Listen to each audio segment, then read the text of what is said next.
Good morning. Welcome to Sales Chatter, the only podcast that's out here with the mission of getting 10,000 reps to hit a million GP. I'm your co-host, Ryan Mohammed. With me is my main man, the president and CEO of RGTX Logistics Solutions, Jeff Dickinson. Good morning, brother. So happy to see you. And, we have the market analyst at DAT Freight and Analytics, Dean Croke, always joining with us on Wednesday. So happy to have you with us this morning, guys. Good morning. How are you both doing this morning? Yeah, great. Good to be with you guys. Always look forward to Wednesdays. Oh, I always seem to learn something. Yeah, and I'll tell you, Dean, thank you so much. Sorry, I understand you got in late last night and to be able to jump on at 7 o'clock in the morning over there in Phoenix, right? Yeah, I just did an Instagram post. I have a few Instagram followers, and they always love, the travels and the stuff that goes on. So I'm laying in bed at 5:30 a.m. and I hear this beep, beep, beep, beep, bang, crash. And then I hear more beeping. I thought, the trash guys are here. So Right. I can't resist going out talking to some of the drivers. So there was a guy from Republic Services, then there was a guy from Shamrock Foods, and at the back of the hotel, there's this really narrow alleyway that you got to spot these 28-foot pup trailers onto a loading dock to unload food. But it was there was so much activity in our back street, and I was just thinking that a lot of people in the hotel would be really annoyed by all the noise. But I'm like, there's my wake-up call. That's the sound. That's the music of my people. I'm out there. Music of my people. Speaking of music of my people, let's get into our intro. Let's go. Yeah. To the HPLS podcast. Live, relevant, and high performance information, conversations, and education weekly.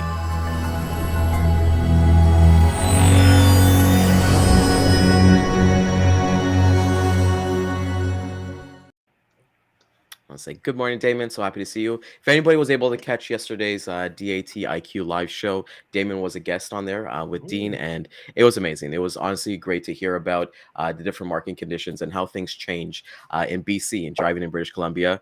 One thing I definitely did enjoy, Dean, was when Daman was saying that they still use the chains for the tires. Still, they're keeping it old school, So that's awesome to kind of see. So definitely go check that. Keep it old school. Real men still use steel chains.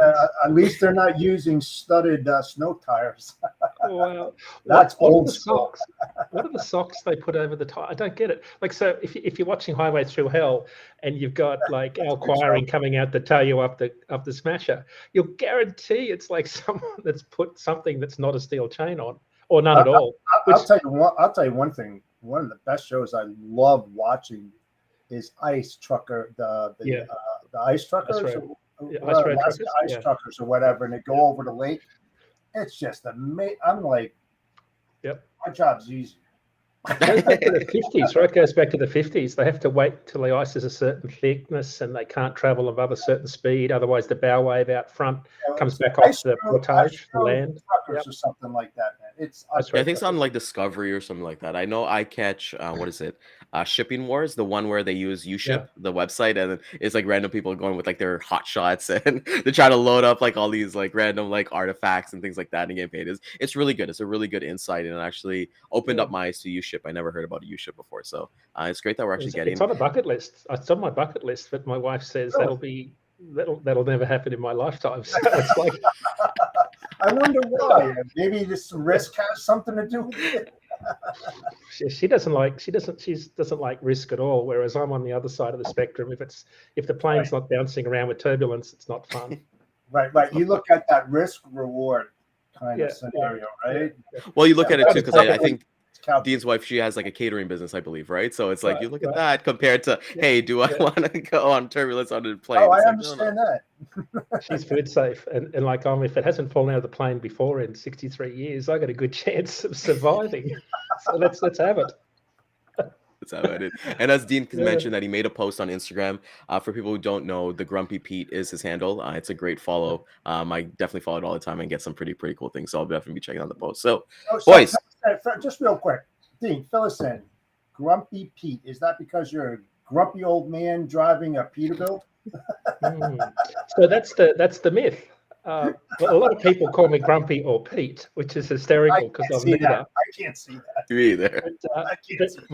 When I put my big 18-inch drop visor on my Peterbilt and the old school single headlights, my 10 and 12-year-old boys said, "Dad, it's a grumpy looking Peterbilt." And at the time, and I still have this long-term dream to write children's books called The Adventures of the Grumpy Pete. So the truck actually has Grumpy from the Seven Dwarfs on the hood, and when you go to like Touch a Truck events and shows where there's kids for fundraising events or charity, kids love the idea that the truck has a name. So that's part of the reason the truck's got a name. But then I stumbled upon drivers wanting to have videos of themselves while they're working because people can only take pictures of themselves, their truck, but they can never take a video. And that's the niche that I found for social media. So I joke that I'm in charge of pumping up everyone's tires because my social media pages are always about everyone else, not about me, but all about the good things that truckers do and try to promote the industry. Right. That's a good story. I like it. Yeah, it's a great follow, and I didn't know that about like the Seven Dwarfs, Grumpy being one, and you're so right because we've got the auto show coming here in Toronto, and it's not like trucks, but it's like all the new cars. It's a big thing for 2 weeks, and they have like Cars, the Disney, the Pixar movie, and they have a booth every time, and that one always has the longest line. Like if you want to take pictures with Chase or even from Paw Patrol. But boys, let's get into it. I caught yesterday's episode. I do want to talk. Is there? I know in Toronto, and I think maybe Jeff as well on the East Coast, we're getting some big snow. Like we're getting some hectic snow. They're telling people to stay home today and not risk that. Has anything been in terms of like the freight market conditions, Dean? You can touch on? Not yet. It takes a lot of weather to move the needle, but I suspect Winter Storm Cassandra, which is coming all the way from the Gulf, that'll end up through northern Maine tomorrow, will do some damage. Right? You had a lot of tornadoes through Georgia yesterday, so I think it'll slow things down. The thing with unless you've got a road closure, and there are some road closures out on the 80, as there has been for the last few weeks, unless you start to shut down major arteries like we did in the polar vortex on I-40, unless you shut down a major artery, then you start to see the impact on freight. So what will move the needle, though, next week will be the UP has shut down their freight network, container freight network from LA to the Midwest because of, I think it's a bridge closure. Is it a bridge closure, Jeff? Yeah, something like that. I just read that, but also you have that huge storm that's impacting Kansas, Illinois, Indiana, Ohio, and anywhere between 5 to 9 inches. I already read they already have about 1,000 plows out there taking care of the route. So that'll move the needle, Ryan. To answer your question, when you have the double whammy of a bridge outage on a major Class 1 railroad, and you've got weather like that in big freight markets, you'll start to see an impact. A lot of the weather in the Midwest are in freight markets that aren't huge in the spot market sense, but they're important arterials in terms of connecting major freight markets. So I think what we'll see this week with the UP metering or closing down their network, we'll see that Los Angeles to Chicago long haul / intermodal truckload lanes start to pop. We will see things slow down in the Northeast in particular. We've had a week of snow up there. We'll probably have 10 inches by the end of the week. That'll slow things down. But to Jeff's point about 1,000 plows, I think that's what you said. But in New England, we are incredibly adept at clearing snow. So we have equipment like you wouldn't believe. But when it hits somewhere like Atlanta, then it's a really big deal because it doesn't take much snow to slow down a network where they're not used to snow. So when everyone sort of, panics and says, "Oh my God, you're getting 18 inches of snow in New England," like it's kind of like an eye roll. Like that's just Tuesday. Like it's not a big deal. Yeah, if you live in New England, you can drive anywhere during the wintertime. I mean, even in South Carolina, North Carolina, they get like a quarter inch. It stops all traffic because they have no plows. That's like Toronto. That's Toronto. It's just freaking all over the place. It's nasty.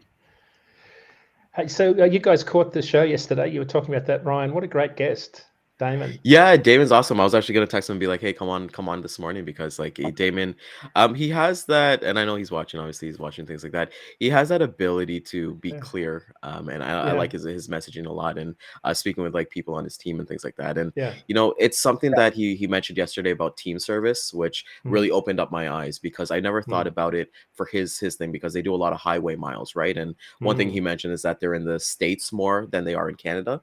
So to find two drivers who actually like each other and then want to spend time together doing shipments. It's a challenge, and it's something that I would never think about because we look at team service. Jeff, maybe you could attest to this. Like in the automotive industry, you'll run some teams, refrigerated, you run some teams. So to find that congruency as well, and to know that balance, other than, hey, I'm just going to hire 2 people and put them in the truck and hope that it works, right? So Jeff, you can attest to that as well. Oh, definitely all the way. And you know, it's highly critical in this time of year when you've got the act of God and weather-related incidents coming across the Midwest or whatever, and then you have a line down at an auto manufacturer.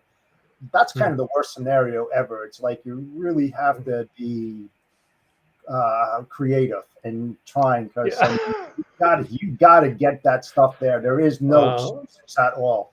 You know, that's where the stress comes from. So I did team driving once in my life in Australia, and I caught the bus home. So I like, you know, people drive trucks because they like their own company and don't mind the solitude and the windscreen time. You know, I'm a hardwired introvert by nature, so I don't mind being on that. That's why I drove millions of miles in Australia on my own. I'm quite used to my own company, although I used to get annoyed with myself on probably more than one occasion. But the team thing is so hard because a truck is a small space. Yeah. And what people don't realize when you do this, the movement. You ever done a long trip and you come home and you feel like you're still moving, even though you're stationary? When you drive a team truck, it is relentless. The noise, the vibration, the bouncing around. It's hard to sleep in the bunk because you're always getting backslapped by the trailer as it goes across bumps. But the problem that teams have got is that, and I have some experience with biocompatible scheduling where you pair teams based on sleep profile. Now, I didn't get into this with Daman yesterday, but I wanted to. But when you arbitrarily pair 2 people that haven't got a biological relationship, you're already setting yourself up for a problem, because a lot of the selections are based on home zip, domicile address, smoking preferences, music, things like that, where that is sort of the middle. That's where you've got to get to. That's sort of table stakes. But the problem becomes when you've got 2 sleep types of the same sleep personality in the cab at the same time. So you've got 2 morning larks, or you've got 2 night owls. So the problem is that if you've got 2 night owls in the cab that want to sleep from 2 till 10 every day and drive until 2 or 3, you have one driver that's always driving against their body clock. And eventually you have some risky events, because it leads to the other reason team drivers have problems is trust. It's very hard to trust the other driver for being wide awake. So, because you're always you hear that analogy of I'm sleeping with one eye open because I'm worried if the guy's going to fall asleep. So what I did at a big truckload carrier is we did biocompatible scheduling where we understood the sleep personality of the drivers, and we matched a morning lark with a night owl. So you put opposite sleep types in the cab at the same time, and then you have a better balance of risks throughout the day. So what we found from studies also in the data is wherever there's a biological relationship, you have really good outcomes from a risk perspective. So father, son, brother, sister, husband, wife, they would be your ideal preference. What's Daman say? The key is to keep the truck moving so there's always sleeping and one is awake. Yeah, exactly. Yeah. So yeah, it's a tough life. The teams. I was fascinated by some of the points Daman made. I hadn't appreciated that, but you're doing coast to coast. Like I think you said they were going over and back in a week. Like that's a long haul. I've seen them in Boston unloading. And the other point he made that I thought was really, really good, because Daman said, you know, his recommendation to everyone would be to get the data, to have shows like DATIQ Live and Sales Chatter, and have people like ourselves go out and tell us what's happening in the marketplace. That's phenomenal. So it was just it was encouraging. I think there's a reason he sponsors this show. And because we talk about doing things the right way, which is what got Daman into the business, was doing things the right way. Right. Yeah, it's kind of cool, because I actually spoke with somebody who's actually an agent for his company yesterday, and he had nothing but great things to say about Daman's leadership and things like that. And this is not a dedication show or a tribute to Daman, by the way. We'll get into the data and things like that, but you just it starts from the top down. Great guy. Yeah, exactly.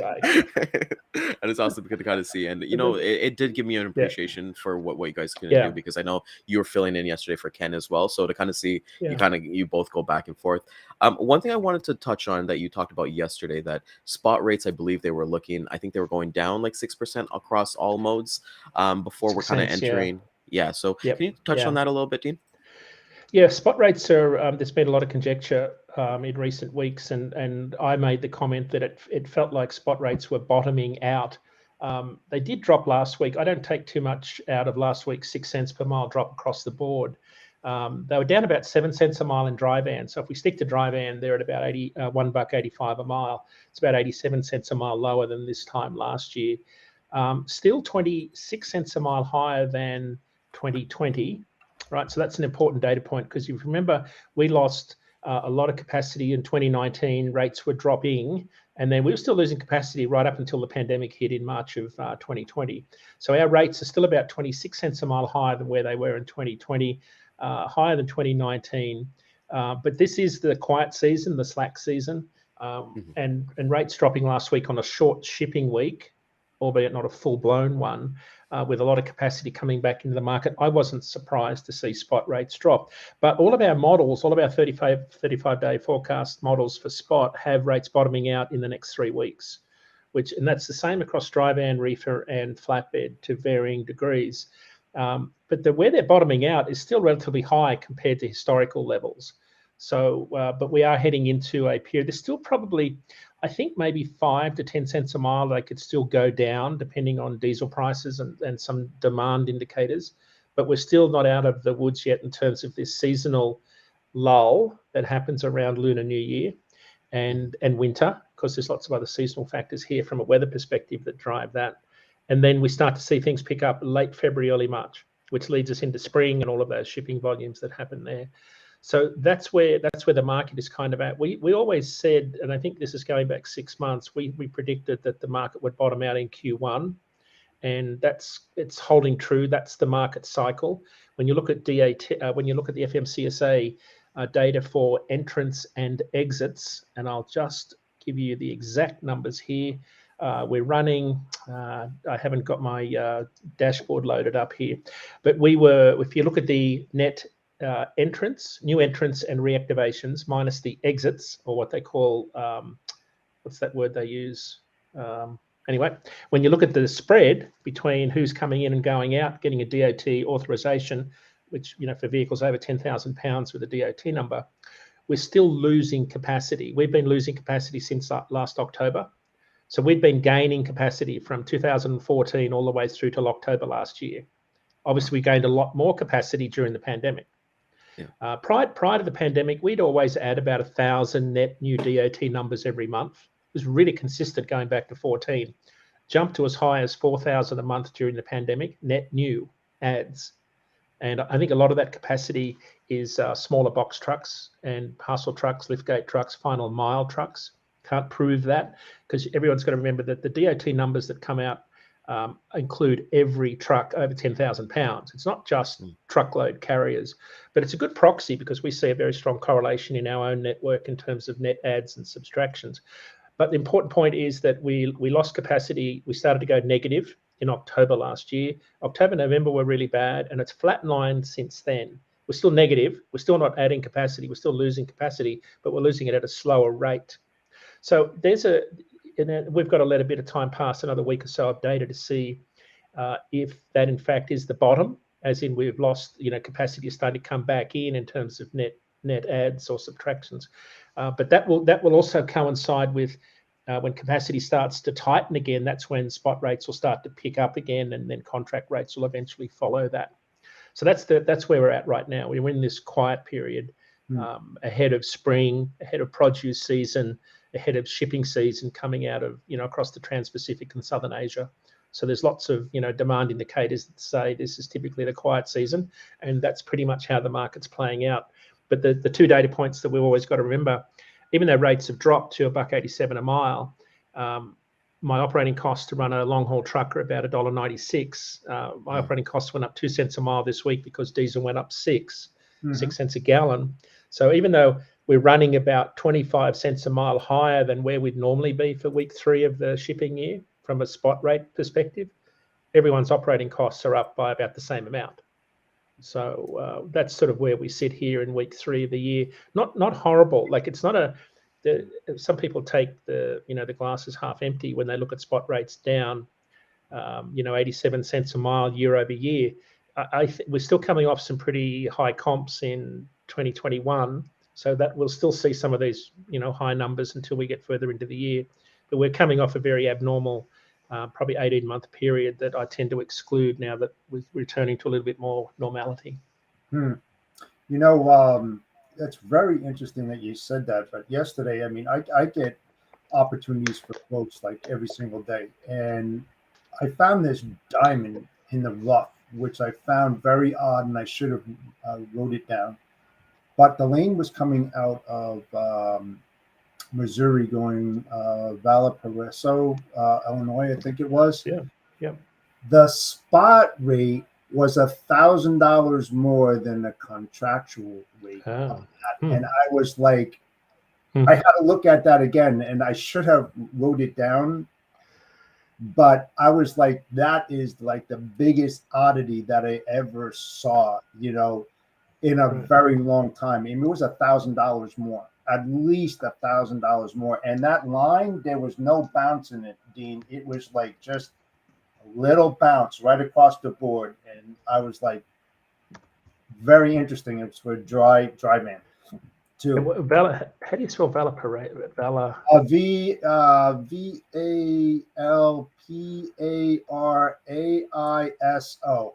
I think. Ben from St. Louis? Use it in a sentence. Spell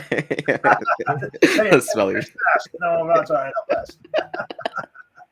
Yeah, it was That's something interesting. like I'm pretty sure it was, but it was interesting. Did you say St. Louis in Missouri?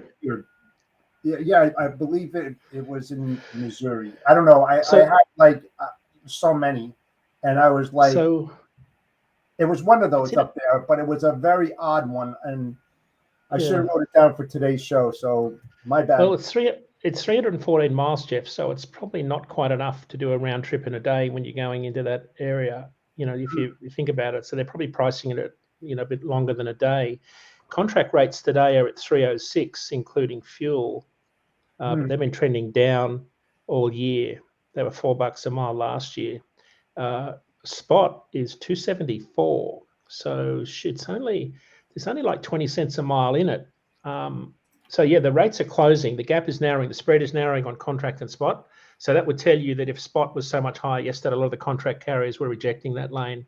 Yeah. And I think I would struggle to run a 312 mile lane. I would reject those loads. That's just not enough miles. Only if I was going into a low population density area where I could turn and burn. Something out. Yeah. That's why a lot of carriers reject that Lakeland to Orlando lane, because at 423 miles, you're toast once you hit, those highways around there. You're going to burn a day. 420 miles is not enough. So a lot of those carriers looking for 600 are probably going to be more. Strong Silo can do 340. Yeah. A few logbooks. Yeah. That's a pretty easy day where I'm from, but not with traffic, right? So traffic and delays at shippers and around southern Indiana can be problematic. Yeah, and another interesting thing, we spoke about this last week about the AB5 and Governor Newsom's order about power units 2010 or older and no longer, right?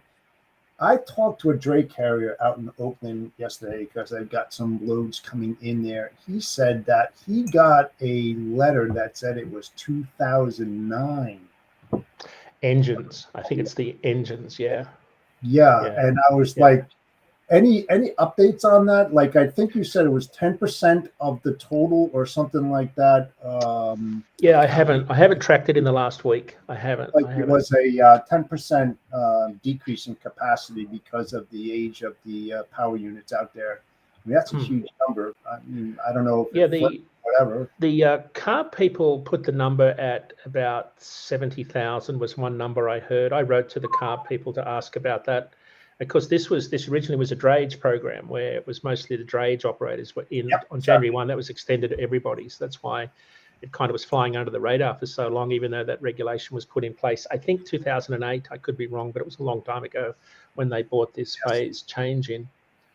Yeah, the reason why you're not hearing a lot about it, Jeff, is I think it's such a soft market from a capacity perspective. The truckload capacity market is so loose in and around Los Angeles because import volumes have cratered. They just had two of the biggest drops in month over month. I think November, Los Angeles, Long Beach down 16%, down about 15% in December. So they're month over month changes. John McCown said they were two of the biggest month over month drops in history. So, volumes have really tanked on the West Coast. And of course, and you would say, well, that's not normal because it should be peak season. Right. But that means that the quiet time this year, which is the slack season for imports around Lunar New Year, means it's even quieter. So I think you've got a lot of people looking for work, and that's maybe why it hasn't created the headlines that you would normally see maybe 18 months ago. Imagine if this was 18 months ago and we had 100 vessels offshore and we had docks were full and people are renting car parks to put containers. You thought we were in trouble last year at that time. Just imagine if that was enforced. Right. My God. Yeah, so I just don't know. I mean, I feel for folks that are involved in that. I don't. To me, as a a diesel engine truck owner, I don't fully understand it because my 03 engine still passes all the emission tests. Massachusetts emission tests aren't as stringent as California, but they're still pretty stringent, right? So they take it very seriously. So I just don't. I guess they got to draw the line in the sand somewhere because older trucks tend to, as they age, they get closer. Their length of haul decreases. So I get that ports have always traditionally had very old trucks with low mileage, but they tend to have the worst engines. So we're still got a ways to go before we get to the cleaner engines, being there. And of course, I think it's 2030 where they want everything that's working on the docks in California to be electric? 30. I think it's 35. 35. Okay, yeah. So I think it's 35. But something we've chatted about this. I mean, for God's sakes, the infrastructure in California can't even support air conditioners. I mean, think about that. I mean, they're putting the cart before the horse. I mean, they got to really start rethinking this because that road they're on, that path, it's not going to be a well-traveled path. I'll tell you right now because they're going to run into so many red flags. They're not going to be able to do it. Did you see there was an Instagram social media post out this week, and I won't tell you the brand of the truck, but they're on the side of the highway, and the guy says, if you want to see the latest ABC battery-powered vehicle, come pull up on the I-5 here and have a look at it because it was out of power. Oh, yeah, I saw that one. It was so funny. There was a headline of a heavy wrecker that was pulling an electric EV vehicle, and they said the diesels did it again, because no power. Well, this is the bleeding edge of technology, right? The early adopters, we've got to go through these teething problems. Infrastructure is a huge part of this, though. You're absolutely right. Oh, yeah. I think I applaud the folks at Tesla for doing what they're doing, but that's a very controlled, tight loop truckload operation, dedicated. You've got minimal opportunities for things to go south on you on a tight loop like that. But when you go to one-way trucking, that's a very different business because trucks aren't where loads are. You've always got a lot of distances to travel to get to loads. Infrastructures can't be random. It's got to be strategically placed on networks where trucks run. And this is a massive country where you've got so many trucks running. Flying in last night from Atlanta, and it was about 11 p.m. we're flying in. And I always look out the window and I could see I-10 all the way to El Paso from Tucson out my window because it's a beautiful clear night. Right. And how did I know it was the I-10 from 35,000 feet? Yeah. Because it was a line of trucks bumper to bumper with lights. It was nuts. You don't appreciate it how much freight moves in this country till you go out and sit on the I-10 or the 40 and just watch the trucks go past. I mean, that's my second occupation is truck watching. People go bird watching, people go plane watching. You'll catch Dean just looking at trucks. So. I'm out there practicing my wave. For your Miss America, I'll finally get my shot. No, it's the one-fingered wave. No, there's an art. You've got to. There's a whole video I've done on the art of waving because it's the no-look wave as you go past on the other side of the freeway. There's a lot of different waves, but I do it in jest because a lot of drivers don't wave in America. I'm appalled that drivers don't wave. Even on single lane blacktop where you're looking at the guy in the eyes, they still don't wave. Come on, dude. Okay, here's the biggest question, Dean. Here's the biggest question. I did it as a kid too. How many kids in the back seat of mom and dad's car go like this? Come on, how many? All the time, all the time in traffic. If you're looking, all the time. Yeah. Now, I have asked some kids, do you want the air horn or the train horn? Which one do you want? So I've got to, sometimes I let the air horn off, and mum and dad are absolutely horrified in the front. Oh yeah, they just pull off the side of the road. What was that? Yeah, he's dangerous driving over here. You know, like, I got 5 big cast iron train horns sitting under the chassis just for those ignorant car drivers. Yeah, there you go. You know something? Staying with the EVs, just for a little bit more. You know, when you look at inside deliveries, white glove deliveries, liftgate, all of that. I mean, when you think about that, how are they going to resolve that issue as well? Because think about, and I don't know the percentage, maybe you do, how many of the loads that are moved out there have the inside delivery, the white glove, the liftgate? I mean, they really, that's what I'm saying. They're putting the cart before the horse. They have to figure that out, because there's a majority of last mile, and they're pushing that last mile on those EVs, right? So how are they going to physically take that box out of the back of that truck and put it on the porch or into a dock? You know, I don't know, even after hours, because I know when I was at Ford Motor Company, my drivers had keys to these little warehouses that had these satellite-driven locks in it, so it would be on-time delivery performance. We did that to all of our dealers. And so when they came in there, they had a stamp. They put their code in, it sent the satellite signal, so we get real data as to when they were in there and when they left and locked the building, which was great, right? So what do you do in those situations? You know, I mean, there's a lot of things they got to start thinking about when they're developing this. And I think it's like the, you know, when I used to work for Spirion Trailer Telematics in Irvine, California, and out front there was like 12 EV charging stations outside a corporate office. So if you take that analogy, that would have to be applied to every single loading dock, you know, because every time you're on loading dock, perfect time to be recharging. I think the Tesla truck said it was a 70% recharge in 30 minutes. So if you're having a 30-minute break, or you're on a loading dock unload, that's the perfect place to have all your EV technology. But just imagine the cost to put in power charging infrastructure on every loading dock. So I think we're a long way from having that. I think even for the consumers too, right? Because like I've said this many times on the show, like we're hitting 2 years since we've moved into this home here, and the standard feature, I actually have the rough-in in the garage for an EV charger. You know, that was standard feature, you know, and if they were only going to charge, if we had an electric vehicle, it would only been $200 for a charger, right? So I feel like we're going to see that with homes more, and the kind of the consumer base. And then because when I look at it, we've got like three actually charging stations within probably a 5-kilometer radius of us, and those popped up within, I would say, maybe in the last like 3 years. I would say there was one Tesla one, and then they kind of go from there. So I think, I don't know, for me, I can only attest to what I've seen. I went to Wisconsin like last year, and I didn't see any Teslas, I didn't see any EVs, but if you come to Toronto, they're all over the place. You know, it's a common occurrence. Like the neighbors, both of us, they all have Teslas, so it's a very common occurrence. My neighbour's got a steep driveway, and he came roaring home in the snow yesterday in his Tesla. And I said to my son, why wouldn't he take his Jeeps? He said, well, the Tesla's all-wheel drive, so it should be able to handle the snow. I didn't know they were all-wheel drive, but maybe that's an option. But anyway, he comes whipping up the driveway way too fast, slides off, gets stuck. And I yelled out, do you want to push?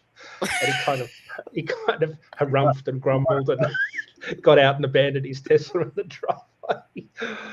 Oh, that'll come back at the barbecue in the spring. I'll remind him of that. Make sure you take your meringue, so you know to get from there. Soften things a bit. Yeah, soften things. Hey, Jeff, I know you. Sorry, go on. No, sorry, go ahead. I was just going to say one of the things we talked about in the show yesterday, our headlines, was the trailer orders, which, you know, I was going to lead off from what Jeff was talking about with lift gates. Because it occurred to me that lift gates are obviously a big problem for trailers that sit around too long because the batteries go dead. It's got to be recharging. Trailer telematics, some have got solar power, so, you know, they can sit there and trickle charge during the day when they're sitting. But the data point was that ACT Research reported the second highest monthly order. I think it was 55,000 trailers ordered in December, second highest number in history. History goes back to 1996, since they've been capturing new trailer orders.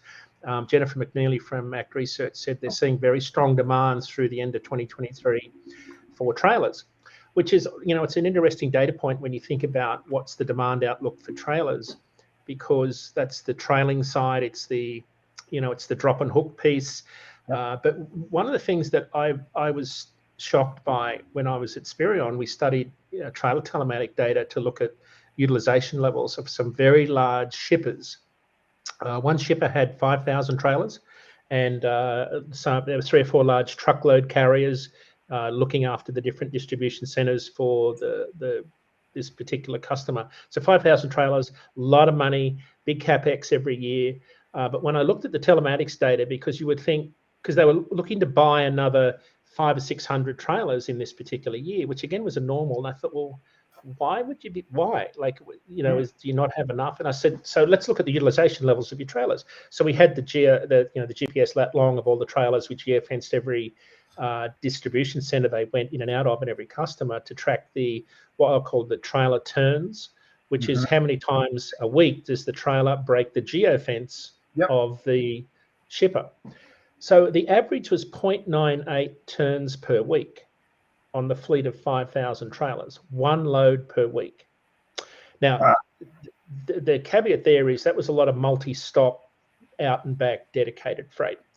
So I wasn't, they said if we could get it to 1.2, we'd save about $5 million a year. So they weren't talking about, running the wheels off the trailers, but the problem they had wasn't that they couldn't get the trailer turns up. It was a bell curve distribution. So not all trailers do equal amount of miles. And this is the problem with time-based maintenance, because some trailers work really hard, others do absolutely nothing. So when you plot the number of trailer turns per month, you see a bell curve distribution. There were like, if I had 50 trailers in a drop yard, 10 would do 80% of the loads, and they were the shiniest, newest trailers. But they're also the trailers that were always dropped at the front of the pile. So the trailers at the back of the pile in the 3rd or 4th row never got touched. Some of them were really good new trailers. So there's the physical aspect of, it's like supermarkets rotating their shelves. You rotate the stock on the shelves. You bring your older stock to the front. They have a physical limitation in getting their older trailers, the ones that aren't utilized, or newer trailers, into the rotation. And so sometimes it's an arbitrary system. Drivers just go and pick whatever trailer they want, or the spotter just picks a trailer that's easiest, quickest.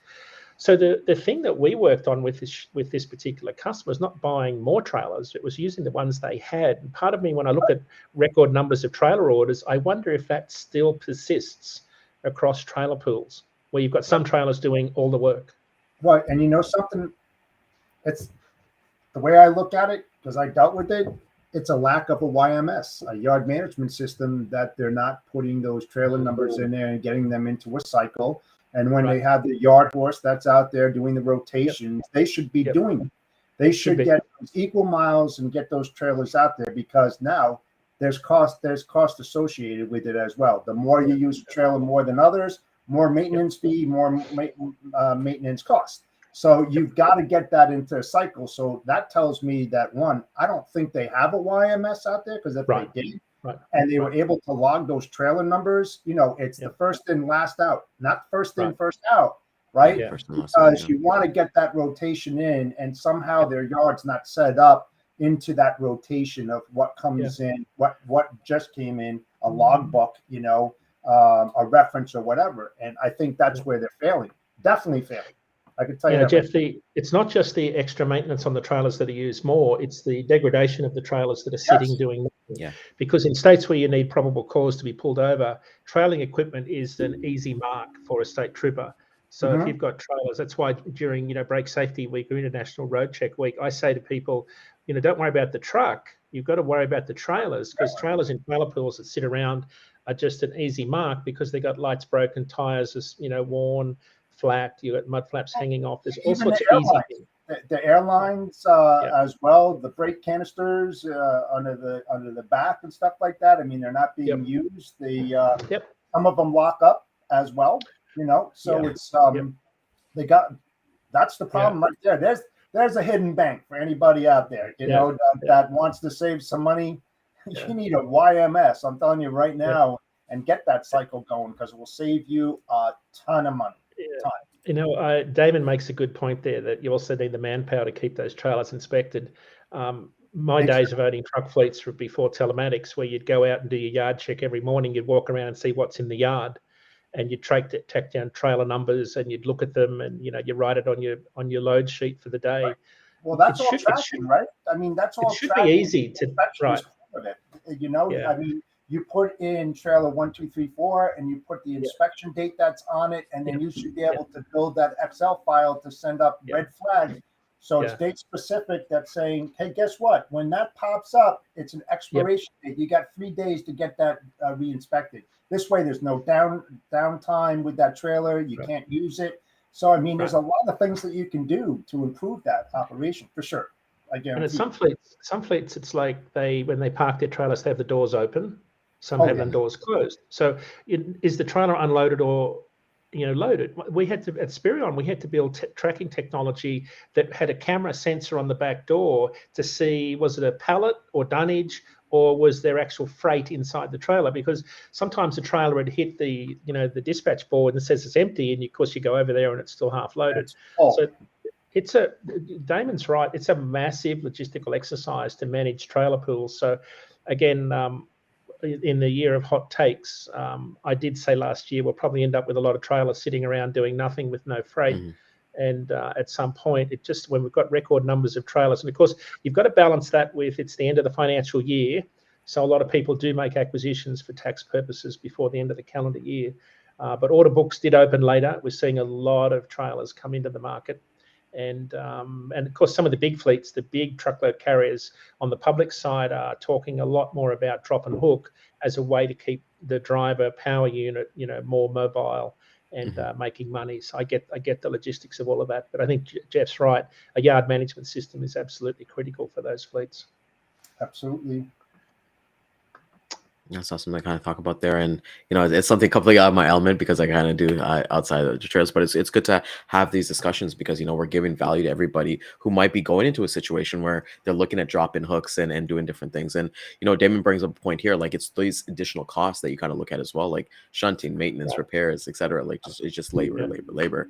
And gents, I know Jeff, you've been really talking. We've been talking about the West Coast a lot, and we're kind of seeing like the Lunar New Year, which actually happened a lot sooner than it normally does. It's usually February, and then we kind of see that a little bit of a change. Any kind of like thoughts from both of you, because I know both of you guys obviously do research and things like that, kind of like what the container market's going to kind of look like for those who don't do container shipments and kind of want to get into it for their customers, but just a little bit of insight of what you guys are kind of seeing as we're already in first quarter. Okay. The forecasting piece is hard, and I did read an article about this, so I'm struggling to recall what Ariash said about it. We are going to see it'll be April, I think they said, before we start to see those volumes come back to normal levels. They were talking about more traditional volumes.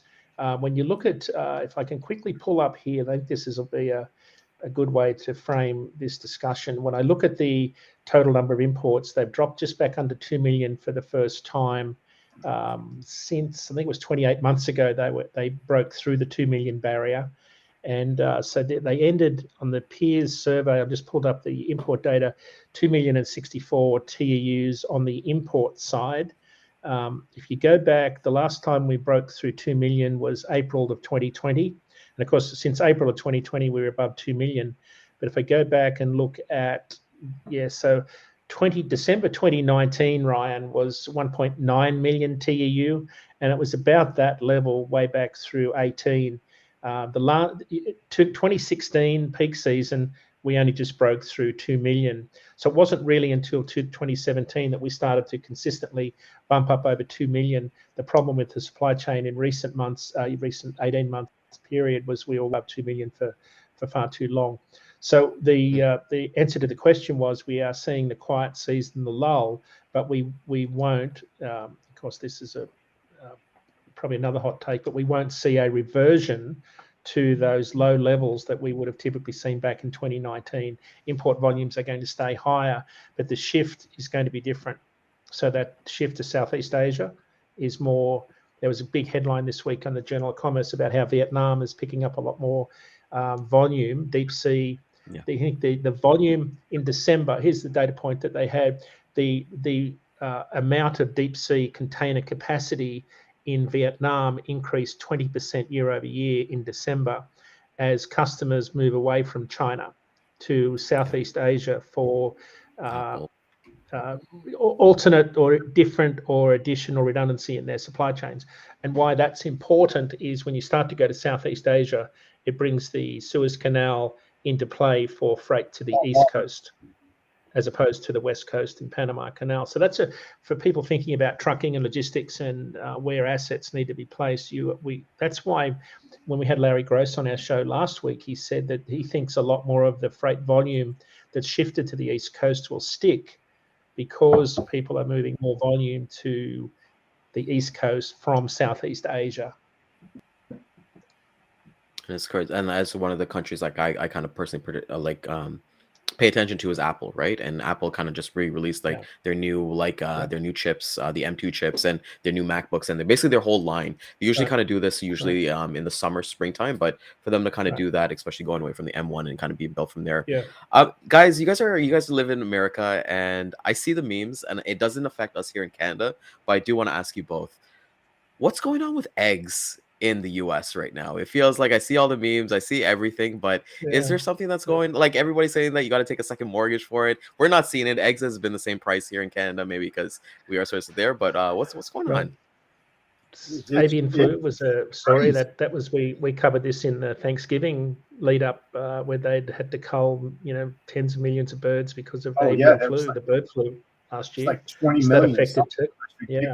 So it's cost of labor, so it's cost of grain, right, to feed because all of your poultry locations are obviously close to food sources, grain being a big part of that. That's why you see so many through the Midwest and in the Carolinas. So, I mean, to be honest, I haven't noticed it yet where we are in New England.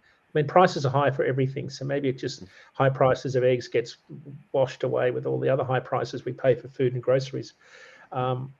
On my wife's catering business, that's sort of my litmus test for how short things are. They haven't seen a shortage yet, but we are seeing. Remember, this is the quiet season for restaurants and catering businesses and food services. So the demand is not as high there because people are still spending a lot more on services as opposed to goods. But eggs are one of those staples that people would buy every day. But I haven't seen it, but it's the bird flu that's really affecting it. Yeah, definitely the bird flu. And one of the memes that I saw was the headrest of a car, and they had like a lockbox in it where they put their eggs in, and they had the thing in it, because it was like such a high value item. It really is. It's just crazy, but I believe that it has something to do with the bird flu. I mean. Thank God for the internet. I just typed in egg shortage. Arizona pops up where I am today. Egg prices in Arizona have jumped 50%, but the stay is doing okay as far as hens laying anyway. So yeah, prices are up for sure across the country.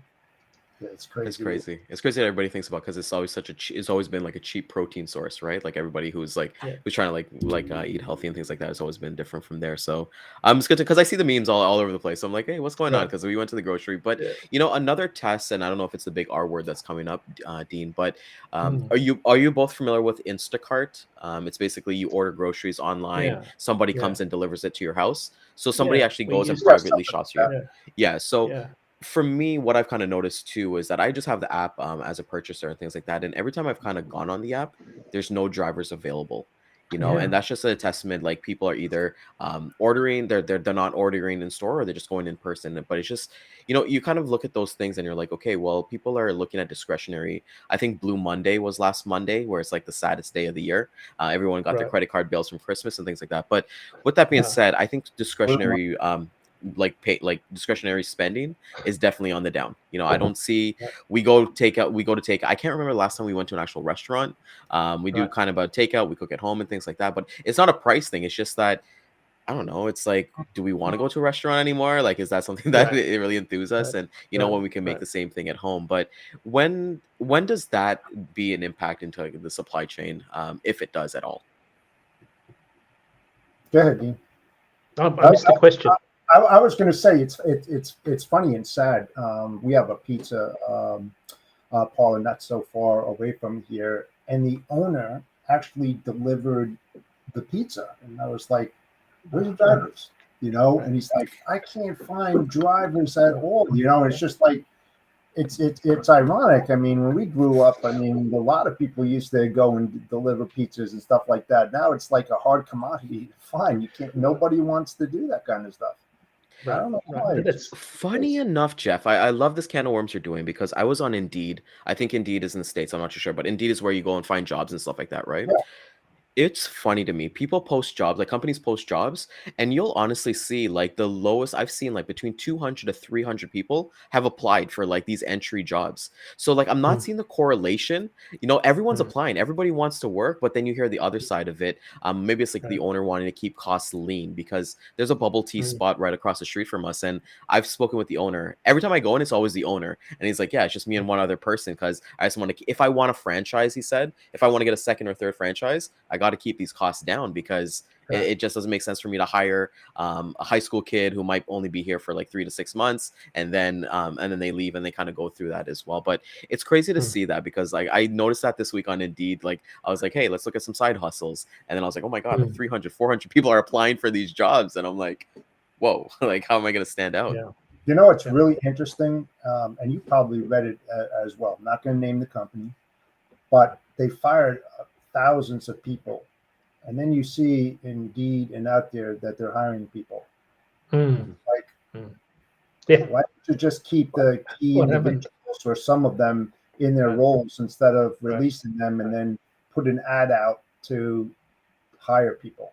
I mean, makes no sense. It's ridiculous. Yeah, I think the one thing with that too. Sorry, go ahead, Dean. Well, it just says there's certain sectors. I mean, you know, we're hiring. DAT Freight and Analytics is hiring people. You know, so I think there's certain industries that are growing, certain are shrinking. It looks like a lot of some of the service companies that overgeared in terms of staffing numbers are paring back now. You know, trucking industry still finds it hard to find drivers. You know, good drivers that want to make it a career. Always been a problem. It's such a hard job.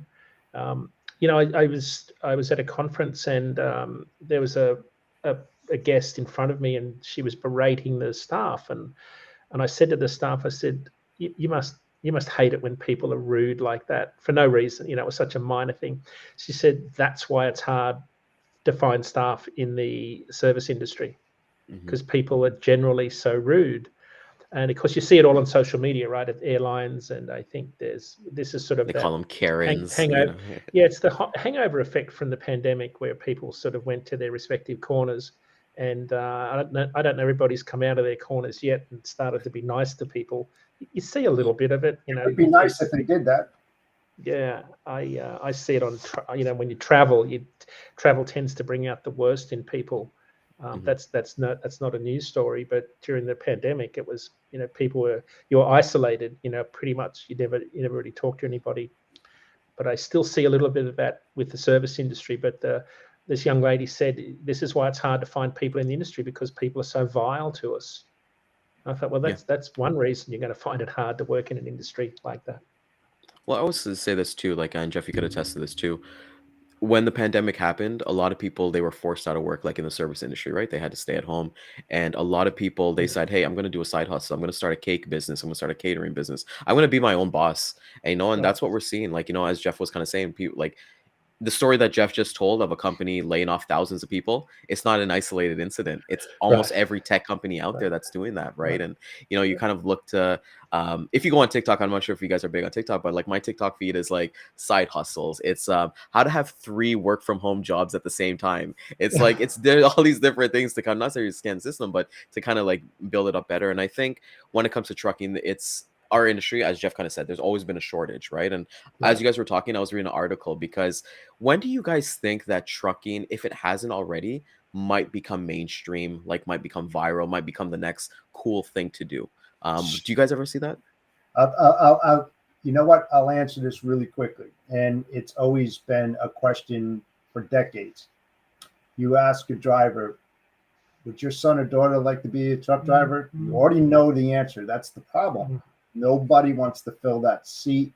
The old drivers are retiring. They're not coming in. They don't want the blue collar jobs. They want the white collar jobs. It's always been a problem. It's always going to exist. I don't think that it's going to turn unless the pay goes up astronomically. And then guess what's going to happen?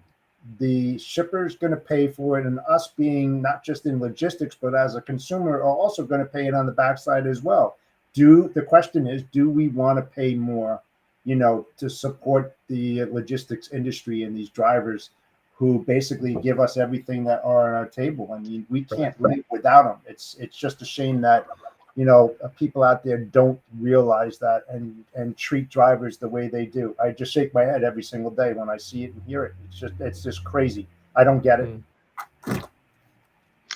Family businesses, there's still still sort of succession planning in family businesses, short haul, non-freight businesses where people are home, maybe local regional work. I still see when I go to truck shows, right? You see all those folks that are doing extremely well, family businesses, short haul, regional, dump trailer, steel trailer, flatbed. There's a lot of people that want to go through the straight truck to the lightweight Arctic day cab to the, big trucks. There's still a bunch of people out there that want to, be part of that, the cool factor of driving a big, long hooded Peterbilt with a, twin sticks and 8-inch pipes and big Caterpillar engines. There's a lot of people that want to do that. Right. But then when you get out of that, that's the smallest part of the industry, right? When you're thinking about freight, because a lot of the drivers that don't come from families, that haven't seen this, that are looking at trucking as something to do in between other jobs, right? They have to go to that longer haul where you're exposed to frustration, ridicule, harassment, waiting time on loading docks. There's very few jobs in the world where you can just be harassed by the authorities on the side of the road just for doing your job. So, there's so much that goes into the trucking job that makes it really, really hard to make people make a career out of it. For a lot of people, it's a job because it grinds you down unless you come into it loving the industry and the smell of diesel and cow manure, right? Well, I'll tell you one thing, and this is going back a few decades. I think the only uptick, and maybe Dean will agree with me, the only uptick that I saw was when J.B. Hunt, and I'll hand it to J.B. Hunt, changed the long haul to regional and super regional. Right. More time at home. A lot of drivers jumped on that. We need something like that, what J.B. Hunt did many years ago today in order to make that happen. There has to be something unique that's going to want to get those drivers, male and female, into those seats and go, this is worth it. This is what I want to do. And until that time, I don't think it's going to happen. Well, it's cool that you said that because, I know, Jeff, you definitely don't have TikTok, but being on TikTok a lot, there's actually drivers out there that I personally follow myself that they got two incomes. They got incomes from being a truck driver, and they got an income from actually making videos and making content based off being a truck driver. And it was actually, I think one of them I looked at, their viral content that they got paid from YouTube and TikTok was more money than their actual driver salary. So they're getting paid twice, and they're kind of double dipping. And it's kind of cool to see because, we got guys like Luis, who's on Jeff's show on Thursdays, that he gets a post, and Dan, I think Dan, the guy who does like the berries and refrigerated on LinkedIn, we get to see the day in the life of them, of what they're doing, of what they're doing. They're playing their little PS5 or, they're driving from place to place, and they get to, and it's that interaction that we should shed a light on more because when you look at social media, like what you're doing with as well with Grumpy Pete, and is you're shedding a lens that I would never see in my life. So once you kind of open that up, that's where I feel like, that's why I asked the question, when do you think it'll be like the cool thing or the popular thing or the viral thing?